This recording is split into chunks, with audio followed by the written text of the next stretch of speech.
We are live. Greetings in the name of His Imperial Majesty, Emperor Haile Selassie the First, Jah Yeah, Rastafari Rastafari. Selassie the First. Yes, Yes, sir. we want to welcome today with a very warm heart our guests of the evening, Minister Ras Lazarus and Ross Kimian. Um, Adrian, we're very happy to have you guys with us. We really appreciate you guys patronizing our business, our platform. We're looking forward to hearing from you guys about the Ethiopian World Federation and some things that the EWF has in store for the diaspora in the near future. So I wanted to give you guys a brief opportunity to introduce yourselves, and if you had anything you wanted to share briefly, by all means, the floor is open, the stage is set, and the mic is definitely hot. Give thanks. Yes, I give thanks. I'll let Minister West Lazarus, our Foreign Affairs Minister, start first. This is an introduction. We are from Local 49, Mahel Safari, and we have been in action since 2007. The Ethiopian World Federation has been in action since 1937, and we are here today to talk about what we're doing and how we can answer some questions that people have every day that they think might not have an answer. So I'll start with our Minister of Foreign Affairs, Minister Ras Lazarus Nazarai, from Savannah, Georgia. He is Gullah Geechee, integral part in this area, in the Savannah area, in the Pinpoint area. And he is an author, and he is a community activist, a leader, and a great family man, and also a wonderful mentor for our community. So without further ado, Minister Lazarus, come on. Welcome, Ayat. Yes, sir. Blessings.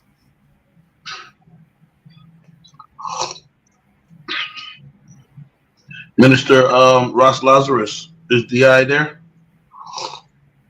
I don't know if he might be having microphone troubles. Let me know if anything's going on your end. If you need any assistance or help, I look like it's a connection error. Give DI a moment.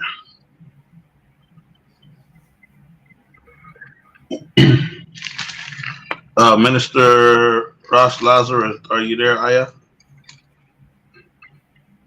Do you see the that it's kind of like the bandwidth right now? I don't know if y'all can see that on your end too. I don't see anything. Okay, well, what we're gonna do, oh, okay. Is that the Idrin there? Let me bring the eye up. Add to stage. Okay. God bless, Aya. Welcome, Minister Ross Lazarus. We was wanting to give you the stage. If you wanted to say anything briefly, introduce yourself, and let people know a little bit about your background. On my side, I just see it loading. Can you hear us? Can you hear us on your side? Minister Ross Lazarus, I don't know if you can hear us or not. Let me know. Can you hear us?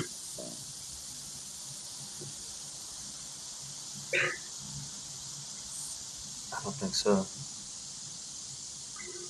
Can you hear us, Minister Ras Lazarus?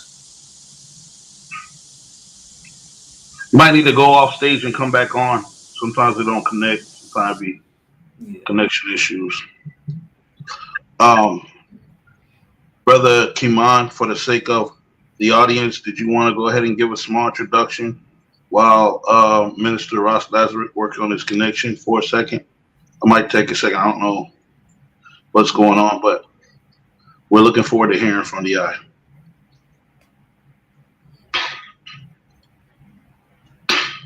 We had some very important questions about the Ethiopian World Federation that we wanted to share with everybody that's going to be watching and tuning in today.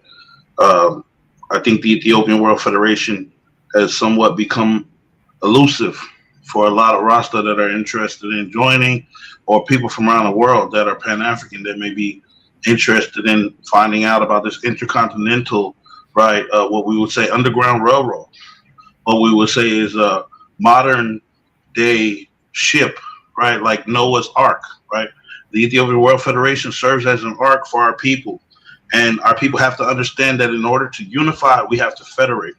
And a federation should not be biased based on faith or personal beliefs. It should be a uniting tool that essentially helps our people, first and foremost, be transformed by the renewing of their mind. And a lot of times we're struggling in the United States with what we call conditioning. We've been taught to think a certain way our entire lives. So when you come in contact with the Ethiopian Federation and you see Black people from around the world working in one, with the infrastructure, with the president, the vice president, with the treasury, all of these things tend to now transform your perspective about our culture as Black people. And also they tend to give you direction, teaching you important values, teaching you history, and more importantly, teaching you culture. Because you can't hope to repatriate back to the motherland unless you're tapped in and tuned into the culture.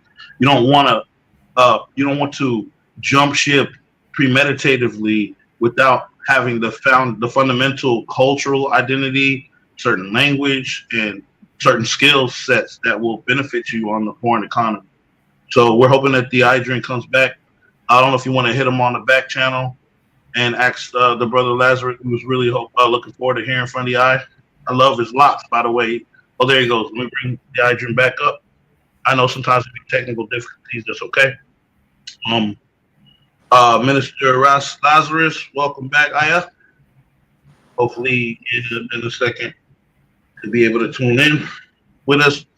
We trust in Almighty that He's going to give you a strong signal, Aya, and that the word sound is going to unite us. And yeah, I say,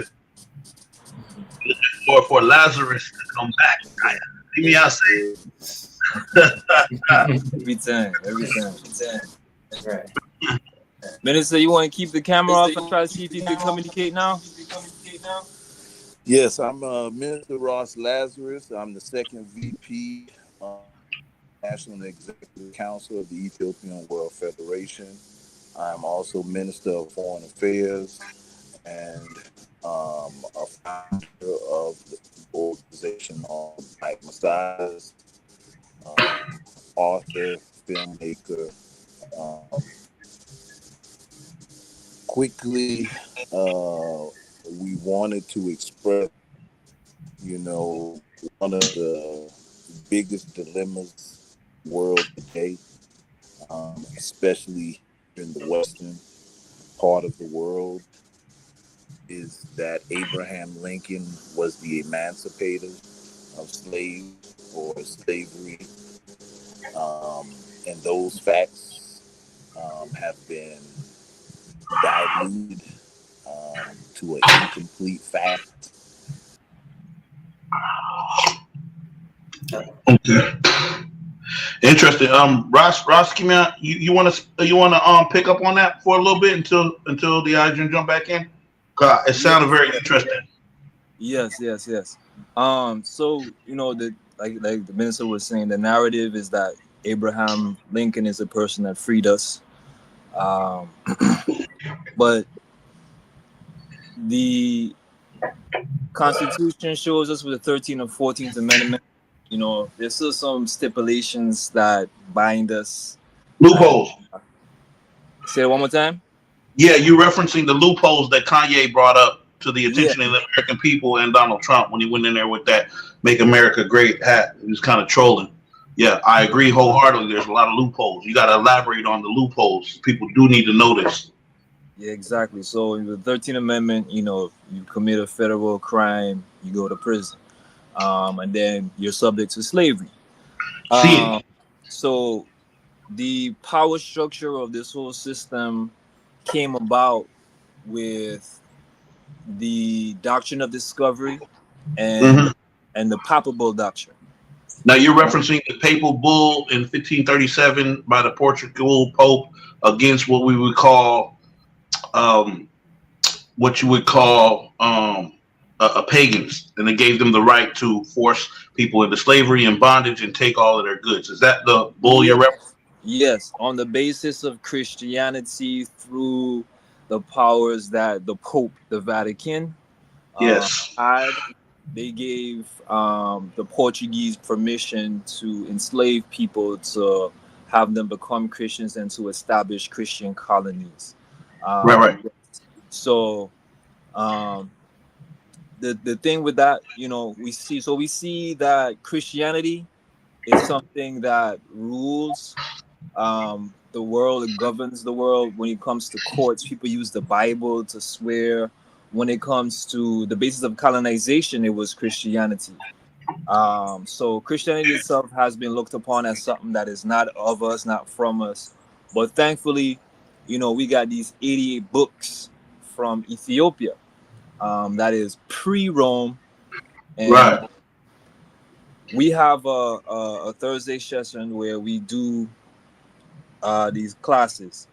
These classes started off from another group from Savannah called the Black Messiahs of Savannah. And Okay. it is about knowing thyself. See.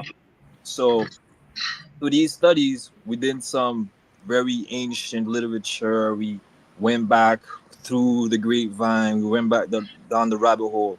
So we see that the Rome claims that the Pope is a vicar of Christ through the head uh, of Peter, and upon that rock they built their church. His tomb, which was built by Constantine, put there Yes. by Constantine, the So power, the that Western Christianity. Yes. Yes. yes. So that power was given to that apostle by Jesus in the literature, um, because he was from the lineage of David and Solomon. So Mhm. with him in the narrative, with him giving that to him, and then now the Pope has it, they have that claim. But we found out that this tradition is something very ancient. As a lot of us know, everything goes back to Kemet. All the three major religions go back to Kemet.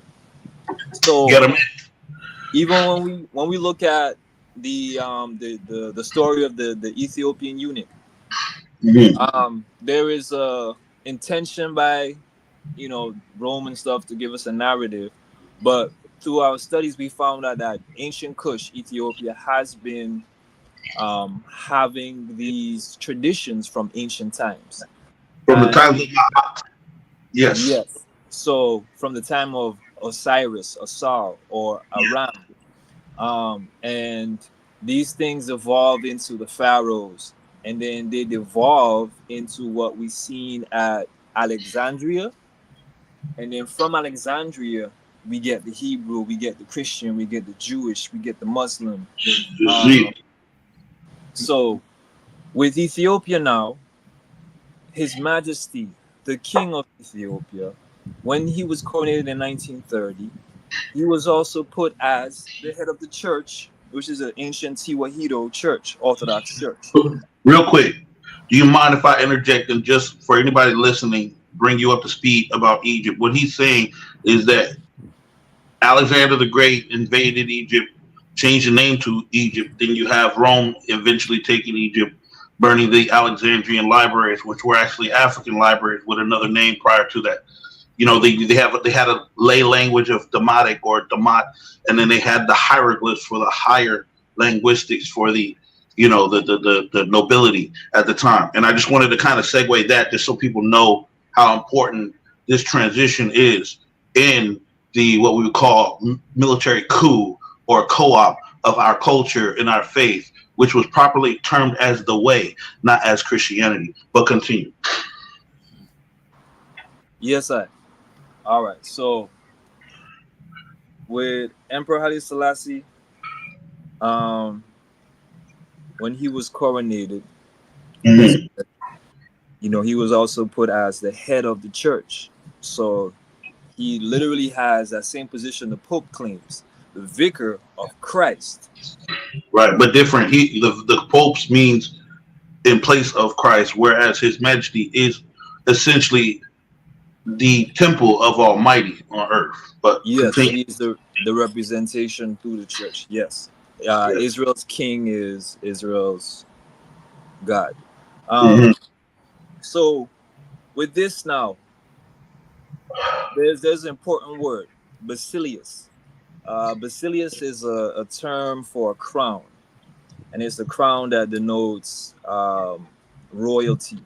So this is what the Pope them had as one of their things, basileus, and only three people have this: the Ethiopians, the Persians, and Rome. So as we seen, His Majesty comes in 1930, is crowned. All of a sudden, Italy and Rome make a MOU. Yeah, the Lateran Treaty. All right, church and state come together, and what Yes. did Mussolini do after that? Go after who? Yes, I, the Messiah, Messiah. Yes, all right. So with this now, this is the reality of the power structure in the world. Because one of the things, like I said, they were claiming to go to Africa to bring Christianity and these things. So when the Italians went the first time to bring Christianity or colonization, there were letters sent out from Emperor Menelik II to other European European nations to say, if the basis of colonization is to Christianize, how can this country come to me to attack us? This doesn't make any sense. We're already a Christian nation. See me, I say big brothers in the faith. Yeah. So it exposed the lie. It exposed the abuse of this institution to use it to colonize people. Yo, can I do it?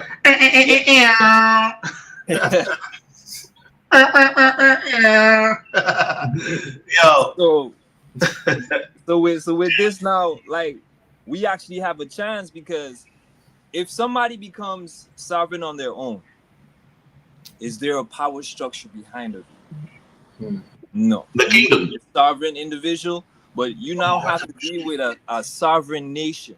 You saying a person instead of the Ethiopian World Federation? Okay, yeah. I see. If you were, say for instance, you went there, you do your corrections and everything, and sovereign citizen separate from you get out. But your jurisdiction now, you're still out in the open. Because they could, if you're not a citizen, then you get what? Deported. And now to where? If no nation will take you. All right. So there's something important for the world called the Montevideo Convention, or pronounced the Montevideo Convention, where a bunch of countries around the world came together and they put these things together for international law to tell us what a person is in international law. Mm-hmm. So, one, you have to have a constitution. You got to have a permanent population. Mm-hmm. And you have to have land.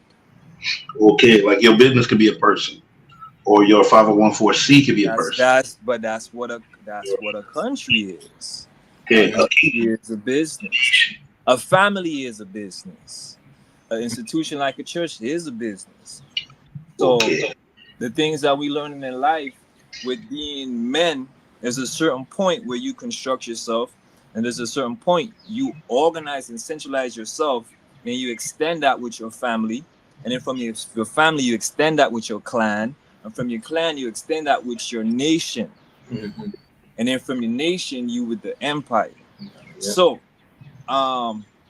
what His Majesty did for us is that he was very adamant as to one of the people. Imagine a black man at the League of Nations with all these European countries, and he's there standing up for us to make sure we get human rights.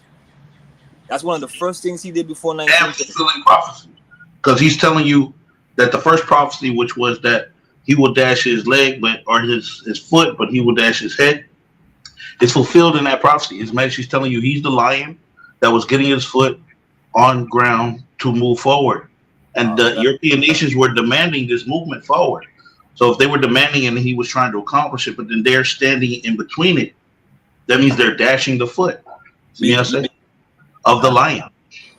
all The right. eagle dashed the foot, but then His Majesty dashed that head. You see what I say? But I know that's where you're Yes, sir. continuing. No, yeah. I wasn't gonna say that, but that's a part of it too. Even the prophecies of Fatima, the apparition of Fatima. There's prophecies, and these with His Majesty when they talked about the people would laugh at God and they would turn against God, and a war would come. That's what happened when they laughed at His Majesty when he came to League of Nations calling for peace. Yeah. What Italy was doing, they literally laughed at him and everything and jeered at him, and war Cheer, came. turn the lights off. Yeah, it was Yeah. wild. All right. Lost their mind in there.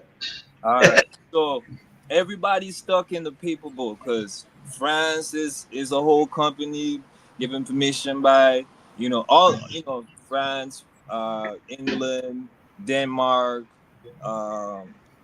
Portugal. All those people are given permission by Rome. So out of that jurisdiction, you have Ethiopia. Now, how does that work in today when we got these international laws and everything and these countries and these militaries and whatnot? What did they use before these colonization? What did everybody use? Was there a world kind of connection where people doing things properly? Yes, they were. They were doing it with customary law. And through this, His Majesty gave us in 1937, while he was in exile in UK, he sent an emissary from Ethiopia. Malik Bey. Yes, who is a cousin of His Majesty, so he's part of the royal family of the line of David. He comes over here, even married a sister from America, and in 1937, they formulate the Ethiopian World Federation Incorporated. So when it was first given to us, it was given to us as a gift because we as African Americans in America, especially Harlem, wanted to go and fight for Ethiopia. Signed up and fought for it. Yes, because from like 1906 or something like that, like 1910, there was the look at the Bible with the prophecy about the Ethiopian king, what Marcus Garvey and everybody came up and talked about. There were other people at that time doing this. So that movement was going. So when they see the war against Italy, people were moving towards that. So His Majesty gifted us this Ethiopian World Federation. Yep, with a constitution. And in our constitution, most important thing that lets you know that this is not just for Rasta, this is not just for African Americans, this is not only for Ethiopians born in the country of Ethiopia. In the preamble it says, "We the black peoples of the world." In order, so when you hear "we the black peoples" in the Constitution within America, from a king, from an emperor, gifted to us, right? This means, and he also, by the way, he also gave us land in Shashamani. 500 hectares. Yes, which should be governed by the EWF, but some bad communications happened and things didn't work out. But we're still working on that right now. So there's still some land, as it says in Geneva, the Motivator Convention. We have the population, because with the organization when it was formed, it was first formed as one body, and then that body taught other people how to become their own charters, and then they all came together and voted, and then they formed an international council, the International Executive Council. So that's like your states and then your federal part of your government. So the International Executive Council is like the federal part, and then the states are the locals or the charters for different peoples all around the world. So we have the people, we have the land in Shashamani, and we have a constitution. So with We this, got more than that, Naya. We got more than that. Segue. so with this, Naya, go ahead, continue. when we stand up and say we are an entity, we have the backing of the emperor. So that is an equal or a greater force to what the Vatican and the West has. It's not Yeah. not an This, individual. It's not a small tribe that has limited history stuff or things have been lost. No, we're connected to the empire of Ethiopia, dealing with the Cushites, dealing with the Hebrew, dealing with the early Christians, the Kemetic. Even when we talk about the Igbos talking and the Akan talking, they speak of where they migrated from before they went to West Africa. And it's all Central Valley, Nile River people, Cushites. So yeah. this thing puts us together.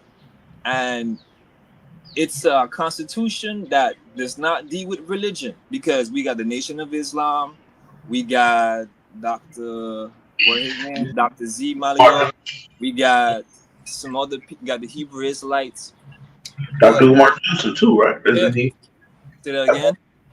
I thought Dr. Umar Johnson was also part of the Ethiopian World Federation. Yeah, he is. He is a member. Okay. Yeah, yeah. I would love to talk to Dr. Umar Johnson one day. Oh yeah, that'll be great if we can get him to do that. That'd be wonderful. But that's aside. I'm sorry. Okay. Mhm. Yeah, I was really enjoying Yes. the the guys feedback and trying to encourage our community to understand the history with the Ethiopian World Federation, and where they are today is, I think, a question that I have for you is, the Ethiopian World Federation, from what you're saying, is a kingdom. And that they were started and founded by an emperor of an empire who gave birth to this community, right? And that this community has national laws and international laws, and represents an international empire of willing participants, not participants that were essentially, like told or forced to be Rasta. This is a generation of Rasta who seek the eye face genuinely, wholeheartedly. We don't have to always be in the church because it's a way of life. So wanted to add that just to segue in and hear from your perspective what your goal is and where the Ethiopian World Federation is on serving its community today. Yes. Today we are in a better predicament than we were some years ago, because as we know, with the Black Panthers and other groups, there have been infiltrations, there have been sabotage and such. So early along, after the 1940s and 50s, the whole EWF went quiet for a while, but it was revamped. And there has been a lot of scuffling in between, about some drama and certain things, and the proper usage. And some people have mindsets of religion, so some people have decided to go and make their own organizations. But we're still working on these things, and the goal for us right now is to educate people about their sovereign rights, educate people about the opportunity and the ability to self-govern, to join the EWF with your talents, with your experience, with your work. If you're a person that is thinking, man, I wish I could change the education system. Could you imagine you join a local charter, and then you join a committee that deals with education, and you get to be one of the first people to implement how you deal with education within your charter, which is a state. you work with a group of people that work on infrastructure or work on sustainability solutions for your people, or you work with people to formulate holistic institutions, health institutions for women that deal with doulas, these different things. Also, setting up your juridical system as well. That deals with your own courts, your own judges, your own system, how you govern yourselves. And one of the most important things too we're looking to do is this thing called a tax credit, a residency tax credit. What is a residency tax credit? Residency tax credit is something that somebody from Russia might use, where they're living in the United States, but they want to pay their taxes to Russia, and they're able to do this. In this system, we have a problem of misrepresentation or taxation without representation.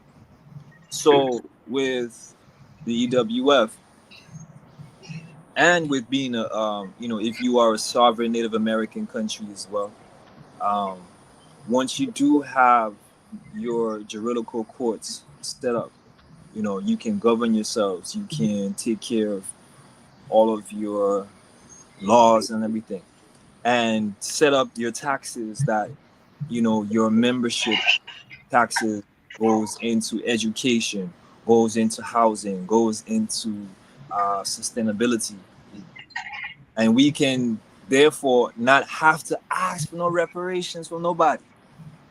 But instead, we taking things in our hands and we taking care of ourselves. Because everybody asking for reparations, and people have some of the best things and they don't get it. One of the latest ones was Tulsa, Oklahoma. And the difference we see between that and what happened with that Asian lady some years ago in the parlor is that they have China to back them. So as soon as something happens, that body of power, which is their togetherness, tells the U.S. government, we want to do these policies, so on, so on, so on, so. But as sovereign individuals, or as small tribes, we don't have that autonomy. So with us having the residency tax credit, that takes care of that. That sets us up on a trajectory where we are responsible for our own future, what we really want to do, how we really want to have our funds be taken care of, so that we have proper policing. And it's not just we're going to be doing our things in somewhere in a corner. One of the responsibilities of having a government is to proclaim yourself, go forth out there and let everybody know who you are. So we made our ways to go to the UN, let them know who we are.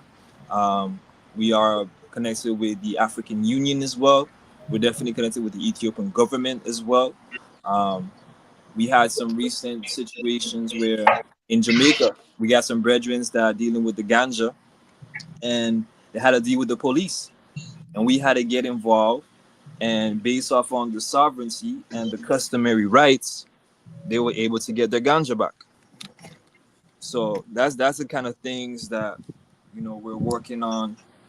The main thing is educating the people, because the best thing we can do is learn ourselves.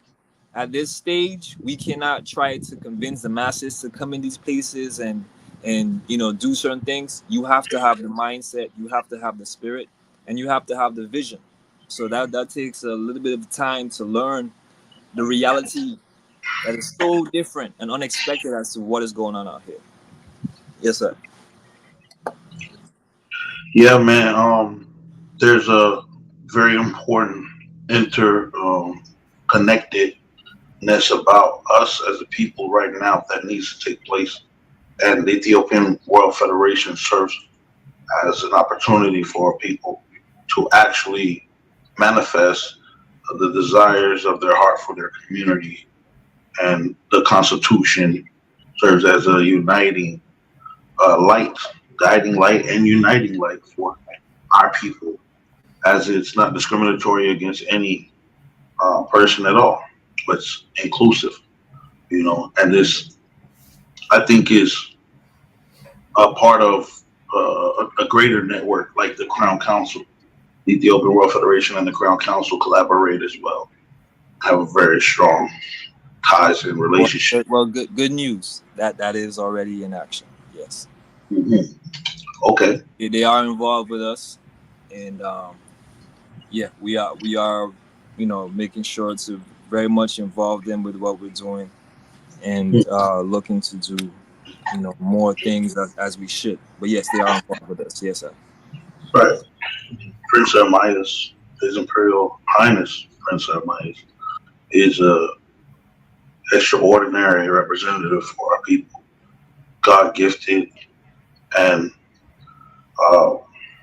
wisdom beyond our understanding in some regards. I love that about him. When you watch his address to the Library of Congress, it was moving and revealing. And I think it left everyone wondering. And I think, his leadership along with Zara Yacob is divinely ordained by His Majesty himself when he said, I'll be replaced by the oncoming generation. That's a fulfillment in which, in what's called protocols, the Crown Council will go into an interregnum, and the president will be the executor of the throne, having all power put into the son's hands by the father, Simeon said. And then you have the Zara Yacob as the head of the Crown Council, fulfills His Majesty's prophecy when he said, I will be replaced by the oncoming generation. This transformative statement lets you know that there's a real life, what we would say, ordinance of our mighty Almighty on paper in His Constitution.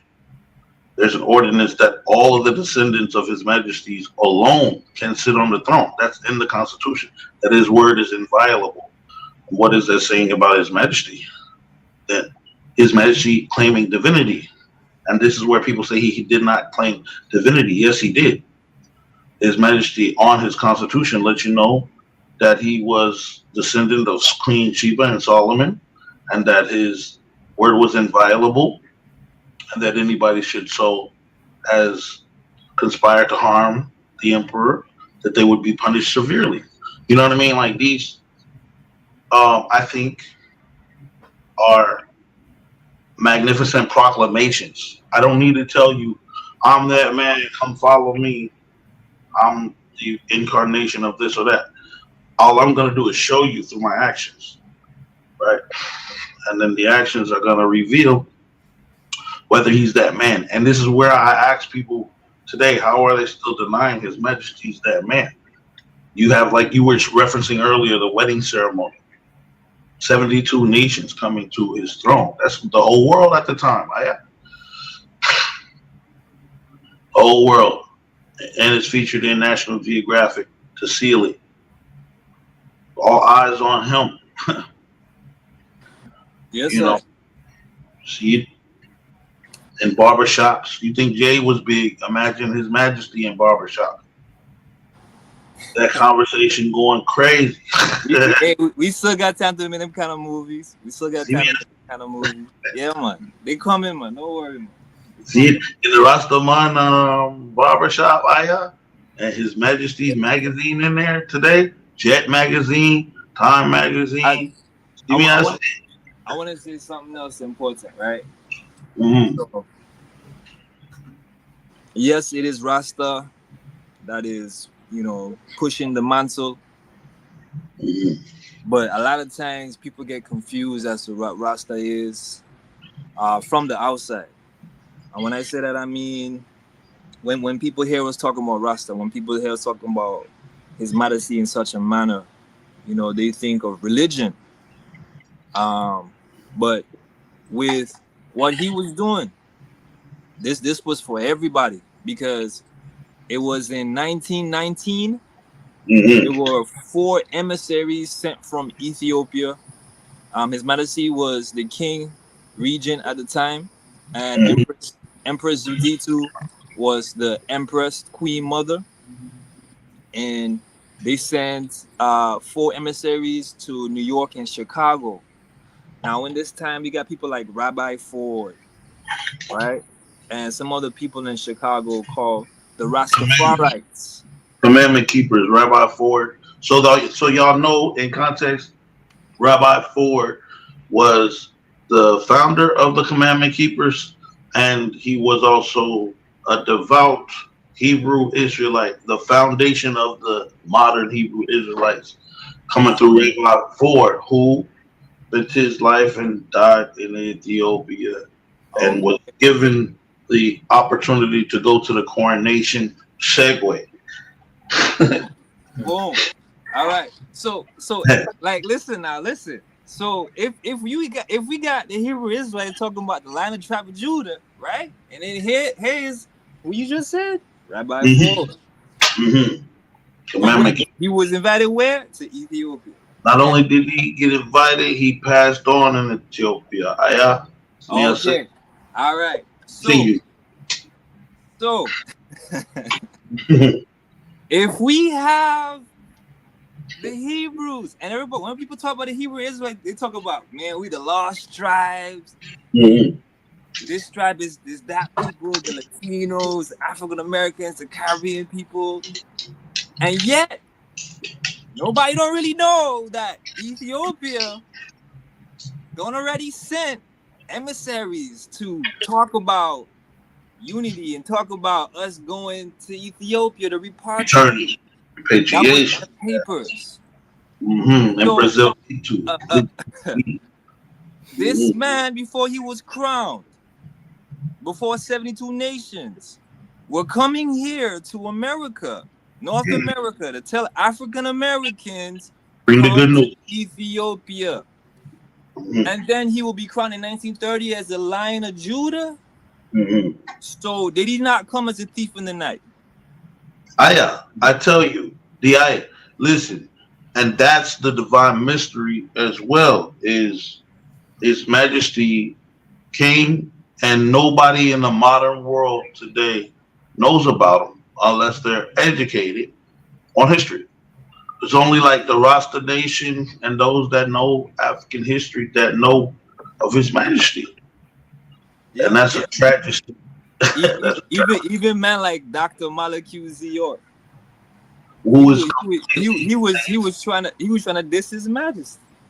Tried to, but he lied to. Dissing himself. This His Majesty. He lied to. Which is nice. He said lies, and I can prove their lies.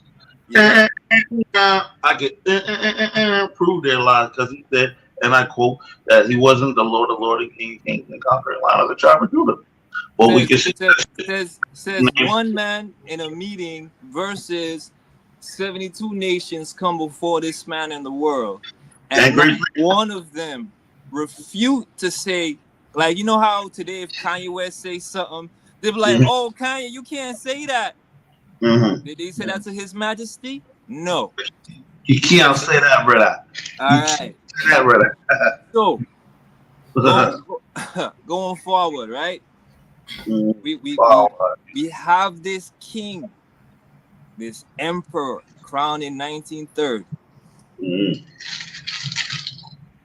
And in 1937, he gives us a constitution as we the black peoples. So that's Christian, that's Muslim, that's secular, that's atheist, that is voodoo, that is Obia, that is Ifa, that is pagan, that is everything. His Majesty even made the statement, I am as much as Christian as I am Muslim, as I am pagan. People don't know about that quote much. People know about the other famous quote. He says, spirituality is as great as religion. Spirituality is greater than religion. Greater than religion. Yes, all the mystics of the ancient past. Yeah. So this shows once again why the EWF is the place for everyone to come in. So let's say the Nation of Islam wants to come in. They can come in as a charter themselves. Okay. it's like the Nation of Islam is now a state under the protectorate of the Empire of Ethiopia. So now, if somebody from Africa, like what happened with Gaddafi, you want to send money to Farrakhan, whatever, he is now out of the jurisdiction. Because that's what happened the last time. He was within the jurisdiction of America, so you couldn't get that money from Gaddafi. Who are you referencing? Louis Farrakhan. Okay. Yeah. The billions that he was saying. Yeah. Gaddafi was going to give African Americans. Okay. Yeah. He couldn't get it because they were within the jurisdiction of America, of the West. They can't get it. Not going to let them get it. They're going to get something if they're out of the jurisdiction. Interesting. Yeah. So you're referencing the Ethiopian World Federation. Yeah, because awesome. Yeah. Now, when it comes to the protection of culture, the protection of sovereignty, that's also found in the EWF as well, because you get a process that is very much geared to your rights, and this is the only entity that has black in standing in law. You know, the Moors go around saying, you know, black has a standing in law, but we out of that jurisdiction. So even if people have that question about that, you know, that's we out of that jurisdiction. The same way how the West has the bar, or the West has a system set up where the highest court goes to the Privy Council, you know, with the colonies and such, like Jamaica or any other entity, Canada or whatnot, ends up going to the Privy Council or end up going to some Commonwealth. Yeah, end up going to some royal aspect that deals with the highest authority for law. So instead of that, now we're dealing with the royal family of Ethiopia, which is a covenant. Yes, yeah, so that's our justice system. The royal family is the covenant. I will not lack a man to sit on King David's throne is the covenant. There will never lack a man to sit on King David's throne. And therefore that it is the man, not the crown, not the orb, not the scepter, not the throne. The power of the Trinity is the man, the offspring of David. He is the divine revelation. You know what I mean? That's the covenant. So like when you look at Ermias and those, just because you don't see Ethiopian Solomonic dynasty ruling Ethiopia doesn't mean that the dynasty isn't an existing kingdom of itself. You see what I'm saying? Which is the divine covenant, because the covenant is that they'll never lack a man to sit on the throne of David. The throne is established through the Solomonic dynasty and the Crown Council. Yes. You feel? And so now you have an interregnum where the person who executes or authority who is the president, and the head of the Crown Council, Zada Yaakov, who fulfill the prophecy that he'll be replaced by the oncoming generation. Right. And then when you say he shall never pretend to assume or pretend to that man is emanated from a deity, he's referencing emanationism, which is not an Eastern Oriental Orthodox faith or belief, right? Because that's the question the man asked was, is Haile Selassie Jesus Christ reincarnated? Which we don't believe either. Reincarnations. I said, yeah. Let's take a look at that. And what was the last comment about reincarnation? So the question I believe Bill O'Neill asked when he interviewed His Imperial Majesty was, are many people around the world view you as the reincarnation of Jesus Christ? That's the question. And so His Majesty answered, right, that man should never pretend or assume that a man is emanated, that God is emanated from a deity, or that man is emanated from a deity. He's referencing emanationism, which is a false, right, or it's not a belief that falls in harmony with the Ethiopian Orthodox faith. Right? Yes. So And so the Most High dwells in nothing made from the hands of man. Correct. So exactly. think about that, right? This is the thing where a lot of people sometimes don't see His Majesty as the Messiah because of how he spoke so eloquently and plain. But if you know the science of it, so man holds the spirit of the Most High. Mm-hmm. When the Most High has to return, he returns in through the woman. So Psalms 82, we are children of the Most High. We are children of the Most High, but he died like men, right? So a deity is something that somebody creates. Somebody formulates a deity from their spiritual experience. Man now, where does man come from? Man does not emanate from a deity. Man comes from God taking the dust of the earth and breathing the breath of life in man's nostrils to give him a soul or will. And then the Ruach Kadesh, which is what God breathed into him, is also essentially what sustains him. So it's what will judge him. So just like how, when they asked Jesus, he didn't speak of himself. Same thing with His Majesty, the rule applies. He shall not speak of himself. See? But he will only speak of what is told. All right. He will speak of the one who sent him and the one to come. The temple of the Almighty. Right. And that's how he spoke, because through the Nation of Islam and through certain ancient sciences, we hear about the 144,000. And we hear about Christ consciousness, and we hear about the coming of the Most High. We hear about people becoming one. So I think what it is he was talking about was when we become one as Black people, then the manifestation of what we're talking about in Revelation as to the return will fully happen. But he is the he is the head that comes in to lead us all, to have us wake up and follow the Tewahedo way. Because see, the Tewahedo is not religion. The science of the Tewahedo, the mysteries of it, go back to Kemet, go back to the Coptic, go back to the coming forth by day. And Are you saying that His Majesty is God Almighty incarnate, or what?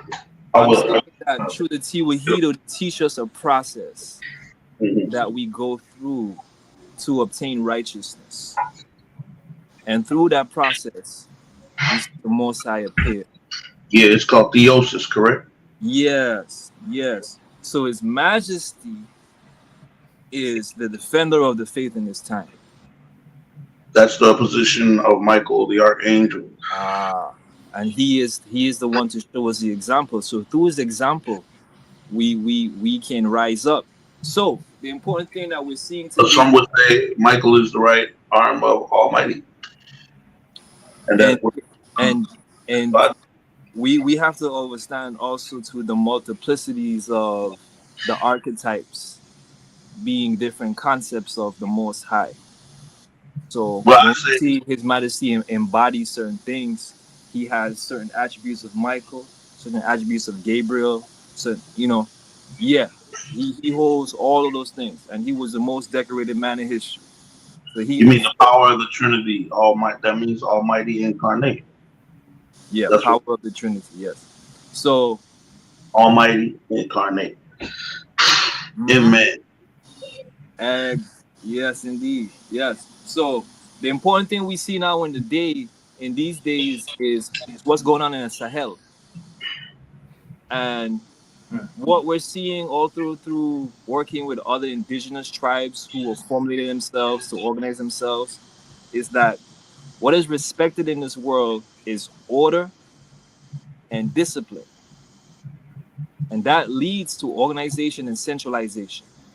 And that is the key. So we see this is the key thing for the Sahel. They're not going out there and doing guerrilla warfare and this and that. No, they're going through proper protocols, paperwork, stopping contracts, getting people out the country, fixing up their system, formulating a new state, forming unions and these different things. That is how they're securing themselves into unison, which is the same example it actually gave us with the African Union. But we had the two groups that split, and some wanted to be little presidents and kings of their own countries, and others like Kwame Nkrumah wanted to have the USA, United States of Africa, but that didn't happen. So now we have another chance right now through what we see going through the Sahel and through what we have through the EWF. And the most important thing, like I said, is education of it. Because once the knowledge is out there of how to be sovereign, how to centralize, and what we do have, that is when we're unstoppable. Not when it's a privy thing, a couple of us know, and we're indulging in the gifts of it, indulging in the free things, indulging in the power of knowing that you are in charge of this important thing. No, important thing is that everybody knows that what we have is the key to get out of this matrix prison and enter into a reality where we go back, but forward into a future where we carve things for ourselves. Yes, sir.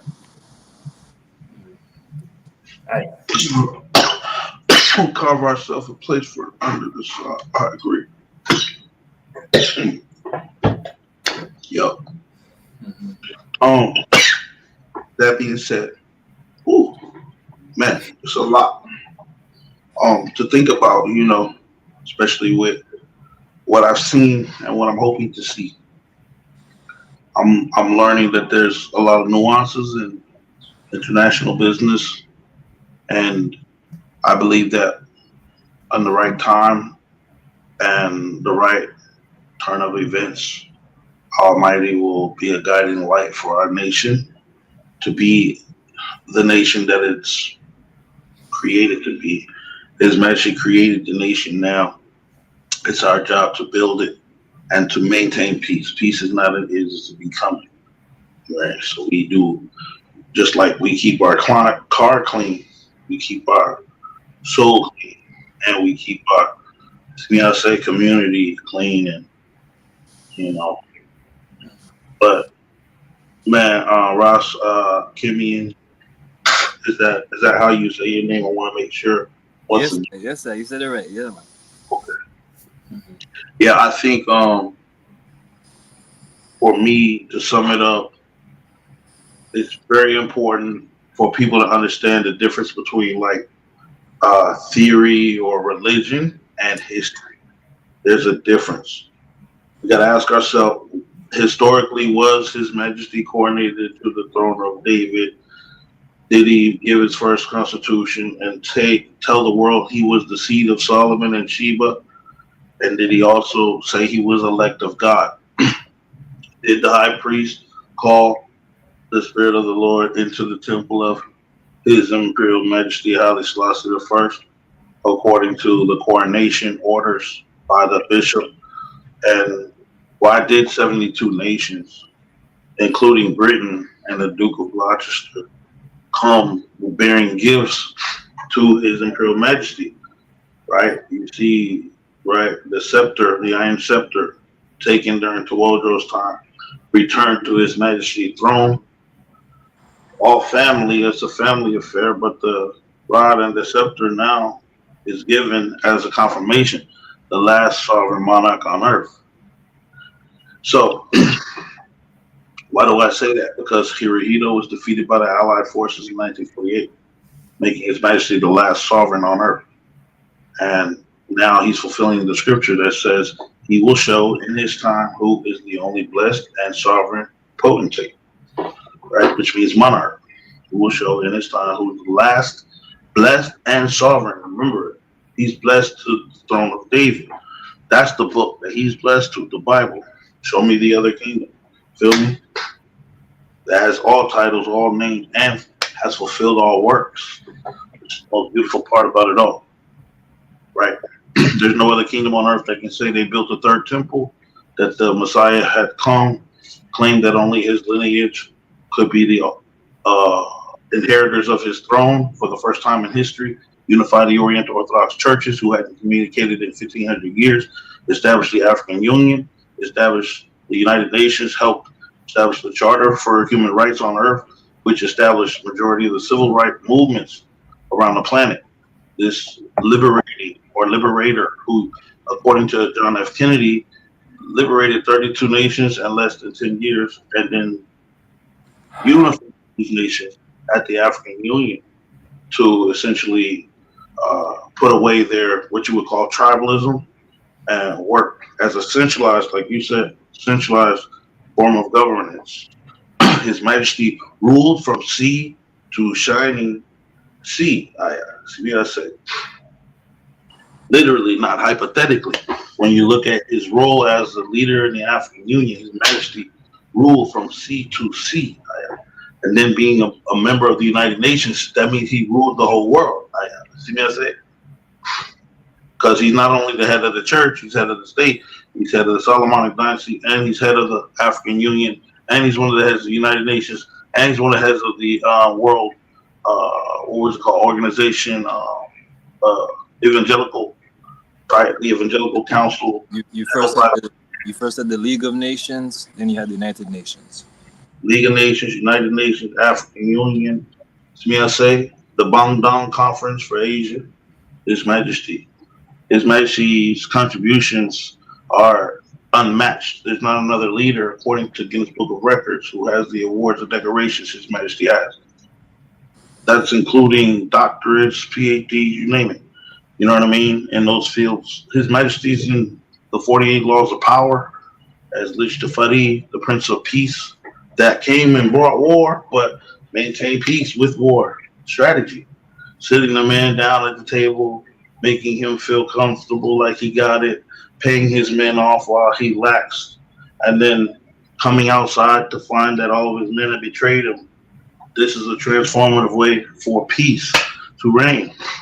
Completely destroyed this dude with one move and maintained peace in the realm. That's the Prince of Peace right there, who engineered treaties with Italy and with Italy and with Britain when they tried to take land illegally, right? These peace treaties with Italy, for example, were key and instrumental in why he's the Prince of Peace.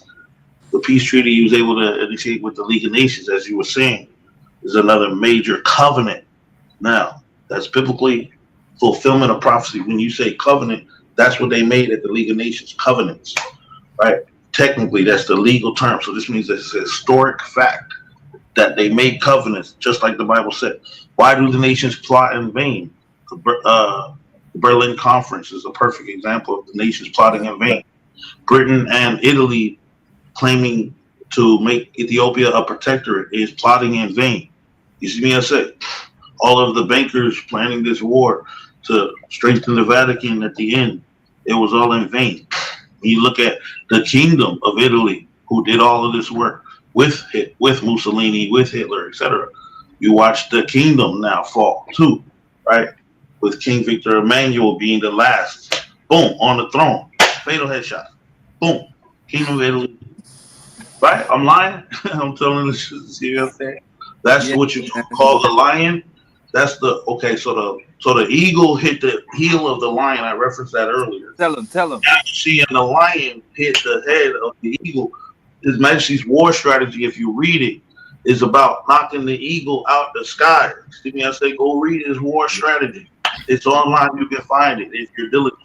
You'll see that it's all about knocking the eagle out the sky and taking refuge when the eagle attacks by hiding in the bush.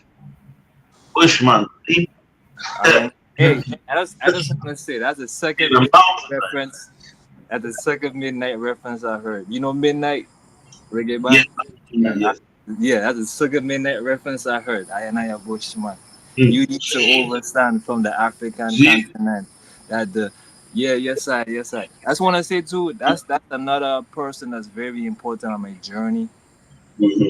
Von Michelangelo Benjamin, because long time. I from St. Thomas, by the way, Virgin Islands. So, like, so much things within his lyrics put you on a search about Ethiopia, about majesty. Certain things he says are gems. And then when you along the road of truth and you're along the road of like searching for it, you find it and it's like, wow, this man's like the librarian giving us so many bookmarks to say, look for this name, look for that name. Ask Herodotus, who built Jerusalem? Ask Theagenes, who built Jerusalem? You know, and then they'll tell us it's Ethiopians. So I just want to give thanks to Midnight, you know. Sorry to interrupt you, but every time that happens, I gotta give, you know, because Ron put a lot of us onto that path for the zeal of knowledge. Yes, man. I feel like if you really look at the lion and the eagle, go read the book of Ezra if you want to see the lion versus the eagle literally in the book. Go look at the book of Ezra and you see how the lion get at the eagle. So in World War II, Italy came with airplane, and that was their essential. That was their offense. You know, that was their advantage.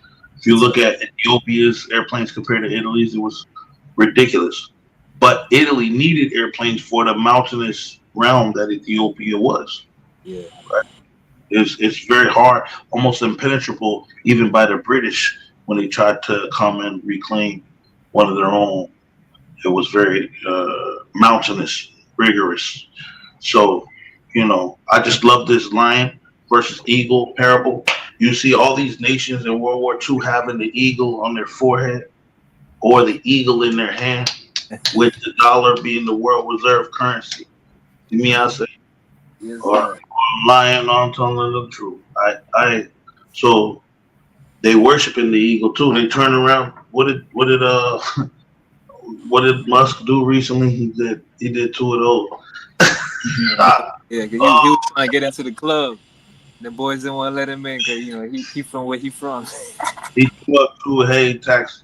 You know what I'm saying? Yeah. Hey, man. So, but I think that I just want to say too, a little reference.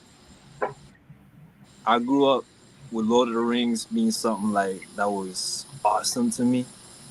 Yeah. But realize that when you're talking about the eagles and stuff in the sky, that was like the part in Lord of the Rings where they had those dragons over, you know, the people who trying to fight the good fight. And in the end, you had these, what was it? These birds that came in the end to help him out. These eagles came to help him out. That's like, who was it that came from America? The Tuskegee Airmen. You talking about Roosevelt? No, for His Majesty. Remember, a couple of Tuskegee Airmen got a Oh, you chance. talking about the black brown bomber? Yeah, right? Robinson. Yeah, Yeah. got Who, it. Yes, yeah. Like even that's talking about Ethiopia. That whole thing of Lord of the Rings, Fellowship of the Rings, all of that stuff. That is His Majesty. They talk about Gondor and all of that. That is us fighting against the Shinar. Yeah. So when you say the eagle thing, and then you say you talk about, you know, getting them out the sky, then I think about in the end they had the Robinsons from America, you know, African Americans come in to be that air power to help them to defeat the Italians with that. That's insane.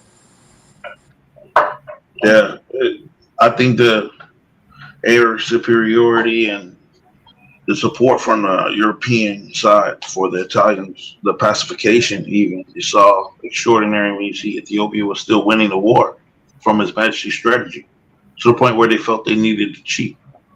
You know what I mean? Italy all of a sudden felt we need to cheat because we're not going to win this war fighting, you know, according to the rules. All that, okay. That kind of transformed the dynamic. Okay, but yeah, I think Ethiopia in World War II is a light to the entire world. There was hope when Ethiopia defeated Italy, and it was a catalyst to other nations defeating other nations, right? I mean, what would y'all say was the catalyst for World War II? I believe it's the Abyssinian crisis and Italy invading Ethiopia, which emboldened Adolf Hitler to invade Poland once he knew the League of Nations was pacifying him and was going to do nothing. Right. So this is like the most important catalyst of the story, I think, for fulfillment of prophecy. Go ahead, Aya. As Joshua, you want to go? Yeah. Yes, sir. Oh no, it's all right, Adrian. You can go ahead. Josh, you ain't had nothing you wanted to say? Anything on your mind, Aya? Yeah, man. Just curious, if you're comfortable. Is this about just talking about World War II, or what? Oh, yeah. No, we was just talking about His Majesty. Yeah, no, I know. I wasn't sure if you were asking me about following up with the question about World War II, or no? Yeah. It's okay. No, I was talking about catalyst. I think, Yeah. I think His Majesty was the catalyst for the rest of the world to find a way out of the war through victory. Like, His Majesty defeated Italy with the Gideon force, swept through the nation, liberated the nation, and restored the nation's integrity by separating the nation from Britain's attempt to turn it into a protectorate. So when Ethiopia emerged from Britain, they came into America, and then they came out of America through Russia. And this, I think, whirlwind of these nations going against each other and themselves was what transformed the entire world. If you really pay close attention to the train of events that initiated Hitler's invasion of Poland, which is what they call the beginning of World War II. See. Yeah. It's interesting too, because I mean, I think we talked about it before, but that part of history is what is passed down in schools, but the talk about His Majesty, like what you were just explaining, how he had got them to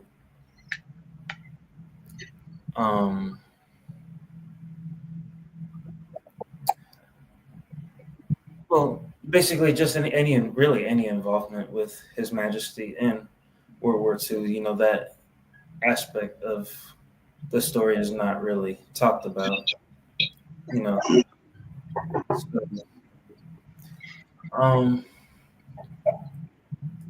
and that just goes with all of just the history of Ethiopia and biblical history. I don't know if that was any reason as to why there did eventually become a separation of the state and church to the point, and even in the educational system where they stopped teaching the Bible. But it's all just interesting, I'm still just a student, so I'm, forgive me for not really saying a whole lot. When we do these interviews and stuff, I do like to listen and still take in, and yes, sir. Do my own research and learning as well. So, forgive me. Yes, sir. No, man, it's all good. World War II, I see World War I and World War II in a sense where, if we look at how the Bible is set up we'll see a repetition of certain patterns. So I see Menelik II, like King David, and His Majesty King Solomon. So Menelik, when they had their battle against Italy, you know, it was him and the Queen, men, women, boys, girls down there fighting. And with His Majesty, it's different because there's a certain point he had to go into exile. So a lot of people don't respect that part of war, to think, oh, you lost if you can't bloody up the place and kick him out. You lost. That's it. Nah, that's not it. So with him being in Bath in exile, and we see him strategize how to get Italians out. And like we say, we've seen that the British and the other countries had to help His Majesty. And one of the reasons was because of his power and his position in the world. And people think, oh, His Majesty went to beg the British. Nah, he ain't beg nobody. He ain't beg nobody. Ain't no way that that young lady from the UK would have bowed to that black man in Africa unless she had to. Okay? That's one. Two, with the reason why they had to help him, because the way how they govern themselves over in England is through the crown. The You saw King Charles recently get crowned with all that foolishness about the orb and the scepter and King of Kings and all of that. And they claiming David throne, yeah. Because that is really their connection. And so with him being the King of Kings, they had to keep their obligations to him, even though they try to do stuff with their friends where they paid that guy or they gave that guy guns or they looked the other way when, you know, the other guy came to bomb them with mustard gas and all these different things. So we see His Majesty come back to Ethiopia with another prophecy. 5 years, 5 months, and 5 days. And yep, another prophecy. And like a thief in the night. They was not expecting all that. All right. So that's why they said be ready in the Bible. It tell them be ready. Yep. Your hour you do not know. And the Europeans still tried to usurp the situation and stay in charge. So when they brought His Majesty back to Ethiopia, they put it where that they were going to be the protectorate of Ethiopia. Right. But His Majesty made sure that they didn't do that, and then they let go of it. The Americans into the economy by leveraging the military base Cagnew, and that leveraging the military base Cagnew transformed His Majesty's impact and influence. You know. Yes, sir. Yes, sir. And another thing too, you were speaking of treaties earlier. Are you aware of the U.S. and Ethiopia having treaties together? Yes, historically. All right. Yep. So Emperor Menelik II, he got a treaty with the U.S. 1906. Right. Speaking on economic trade, speaking about Ethiopians having rights, as much as they do in the country of Ethiopia, they would have the same rights in the U.S. because, as we know, the U.S. is racist. So these things are things where when we look at what the early people from Chicago and stuff was talking about with being Ethiopian, being Hebrew, with Ethiopianism and the king being crowned, if they attach themselves to the emperor, they attach to the country of Ethiopia.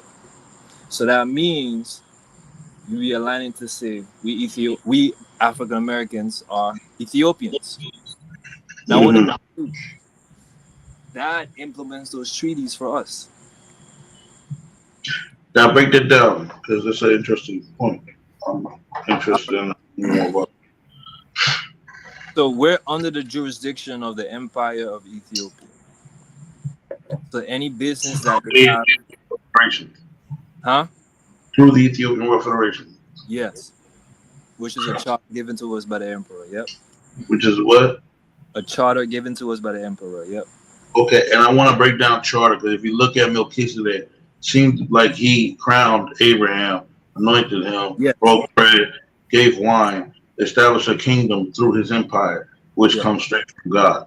And that word of Melchizedek are the offspring of Melchizedek that will never end on earth, the anointing through Abraham, Ebed, or the Igbo, or the, you see me, I say. Oh, I see. Yo. So I just want to say right there. Right. So right there. Melchizedek order.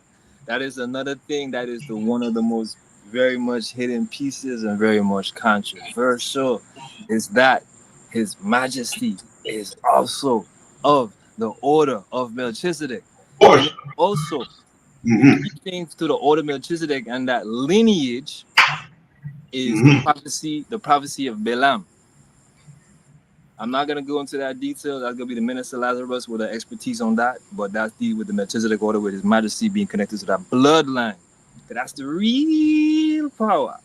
So one thing His Majesty had is a document when he went around the world, as we see him in countless videos all over the internet, of him going to the UK, going to Germany, going to America, going to China, going to Jamaica, Trinidad, Haiti, going to any India. India, right on top of the elephants.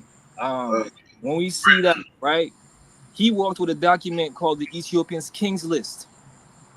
You see me, I say, Rome with the sword. All right. Now, why is this important? Yeah, he went down in the Vatican with his sword on his side, with his hand right pocket with the man in his face. In his face. Anyway. And I might end up dead. Anyway, the man shot him. So, with that king list on there, you talking about Melchizedek order. Melchizedek had a son, Ethiop. Mm-hmm. Ethiop is on the Ethiopian's king's list. Okay. Ethiop. Ethiop. They try to act like the them come from Greece, but it really come from the king's list. Ethiop. I think he's related to East India, right? That's where the name Ethiopia comes from. Okay. So you know how the West does. They see one black person, they call everybody black person that same name. So they knew the Moors Negro, they call everybody nigger. They knew at the time Ethiop, so they call everybody Ethiopians. But in reality, it was Ethiopia all along who established the name Ethiop as the son. Yeah, it means the sun, and it means yellow gold. Yep, which is us. Yeah, It means sun kissed face. Yeah, all right. Sun now, when you read Revelation, it says a woman covered with the sun. Okay. All right. That's when we talk about symbology, that's Hathor. Why is the moon at Ethiopia's feet?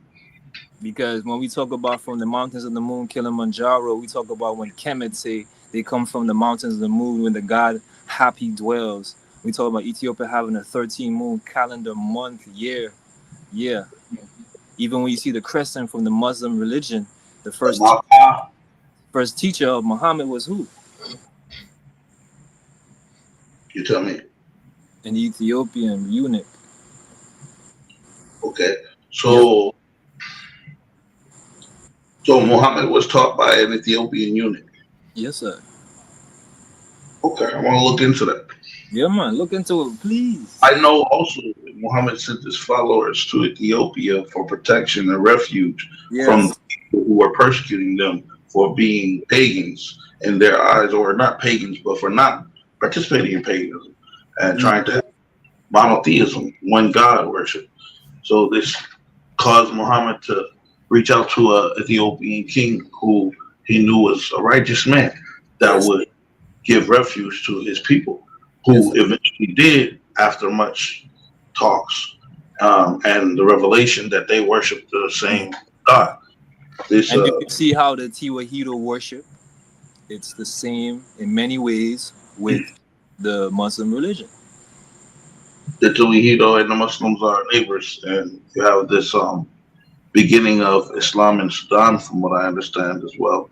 The Central Rift Valley. To the Berber peoples, all the way to the Eastern, what you would call Asian Minor peoples. Right. But we have the original peoples all in what we call between the Nile and the Euphrates. Yeah. Now, the whole world knows exactly what continent the Nile is on. So I don't know how you're able to transmute the location of biblical Israel into a place or a state that's outside of Africa. I don't know how you do it.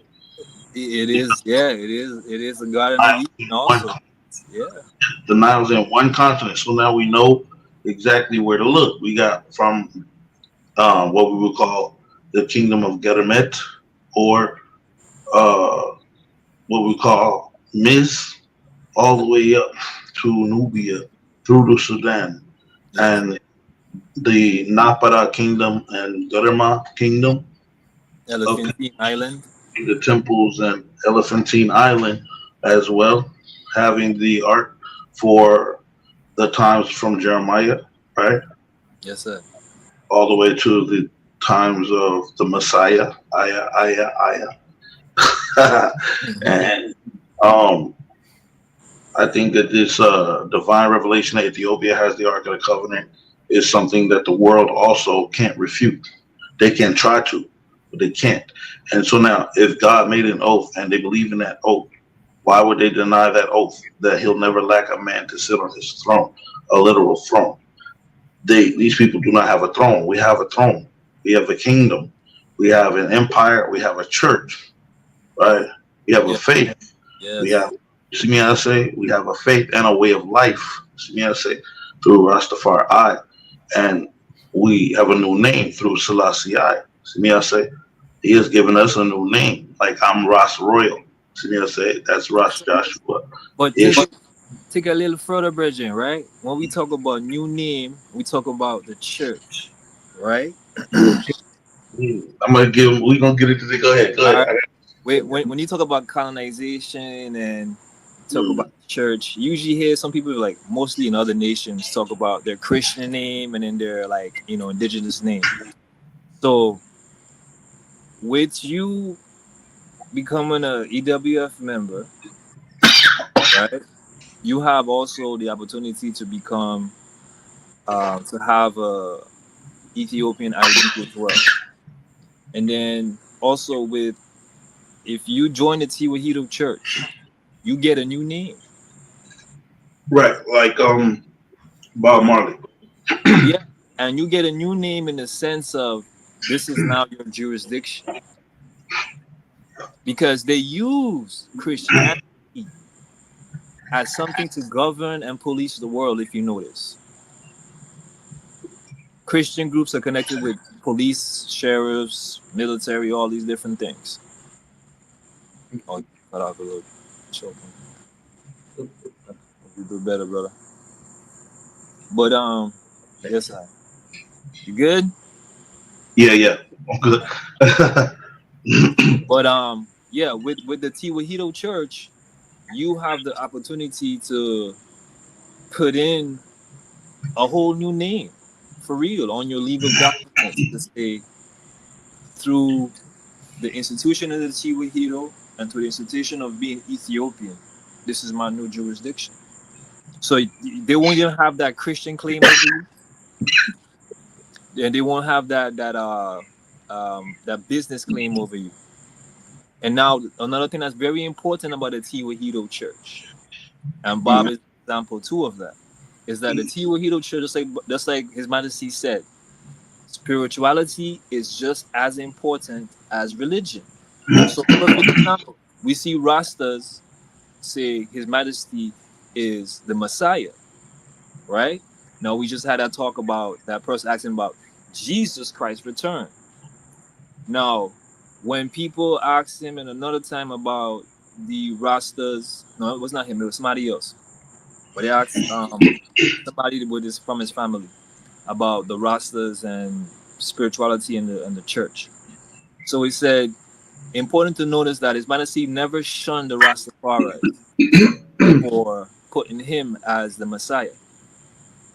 So with the Tiwahito Church, the important thing about it is that the principles of it is what needs to be kept. And those principles are universal principles that we find in all spiritual systems, from Kemetic to Igbo to Hausa to Ifa to Yoruba. The core principle of it, dealing with the way, not the sacrifice, but dealing with the fact that obedience is better than sacrifice from that perspective, because all those houses have failed with their blood sacrificing.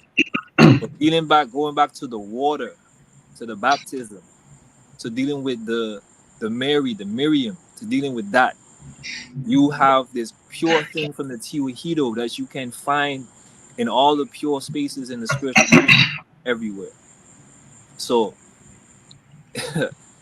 once again, like everything that we have through Ethiopia is key, man.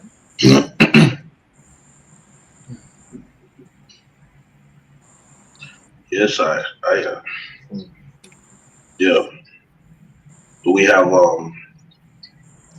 so I think when we ask ourselves what we're doing and what we have, we trust that His Majesty gave us a foundation, gave us a house, gave us a kingdom, gave us a constitution, gave us a legacy, gave us an empire, and gave us a church. And these are the important contributions. When it says the Most High shall establish her Himself, is referencing, right, Ethiopia and the diaspora as that woman covered with the sun, with the moon at her feet. You know what I mean? That's the. I think when it said the Lord God loved the gates of Zion more than any of the dwellings of Jacob, it tells us clearly that there's a Zion, and we must ask ourselves where that is. If not Ethiopia, you can't tell me it's anywhere but Ethiopia. So, anyway, bless up, man. This has been a great interview. I don't want to prolong it longer. The time, we really, really appreciate you coming. Your feedback and a lot of your views are appreciated and received with love. To me, I said we are hoping that we can reconvene and get another interview in at some time down the line. And we hope that you share this with your friends and Adrian, so we can kind of keep the culture and everything pushing and the word of His Majesty. We know the elect of God, who wrote in His Constitution that He'll be replaced by His oncoming generation, only was divine fulfillment of prophecy, making Him the last to sit on the throne of David, in the context of always on the throne, although the throne is in entirety. Yes, right. Well, I want to say give thanks, brethren, for having me here. It's an honor. I've been watching you on for a minute. Y'all been doing some good work, having some good topics. Yes, I definitely looking to build a network, build that crowd of people that are, thinking and coming across the research that we're coming across. Because it takes a lot of research, deep research, to get these things. And it's an honor, definitely an honor. I would love to invite y'all to come to our Thursday Zoom sessions with Minister Lies called Our Story, and retouch on all these topics and many more. And we definitely love to come back on here to touch on particular topics, even if y'all just have questions for us. More likely the minister, he's definitely great with that. And definitely looking forward to another session with y'all and having the minister on here to tell y'all some more great details. And definitely, if you have any questions about anything, dealing with anything with the movement, I think we got the answers. So Yes, sir. Yes, All sir. right. the King of Kings, Lord of Lords, conqueror of the tribe of Judah, God of gods, Zimek Zibiel, Nadani Elam, Nagus and Nagas. Yes, I. Haile Selassie the Yeah. first. God bless. His Yes, Imperial Majesty Emperor Selassie the first. Jah Rastafari. Rastafari. Selassie the first. Give thanks. Shukran. Bless. Yeah.